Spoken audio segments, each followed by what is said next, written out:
তো আপনি এই সময় আমার ঘরে কেন আসছেন? স্যার আমি না কোনোভাবে এই সূত্রটা মিলাইতে পারতেছি না, আপনি একটু সমাধান করে দেবেন স্যার। রিতা, আপনি শুরু করছেন। ঠান্ডা ঠান্ডা করতেছি স্যার, আমার তো ঠান্ডা করতেছি, ভয় লাগে স্যার, একটু জোরে করবেন।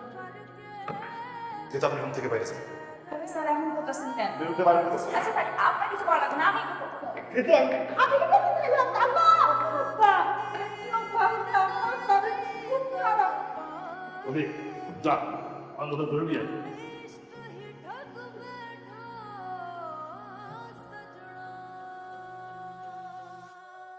অনেক বড় একটা অনলাইন সরি হয়েছে আপনার সঙ্গে, আমাকে ক্ষমা করে দেন।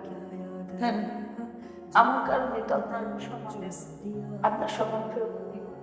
শুনেন, কিন্তু হারিয়ে যাওয়া অর্থ বা সম্পদ আর দুটো পৌঁছে সম্মান একবার চলে গেলে আর কখনো ফিরবে না।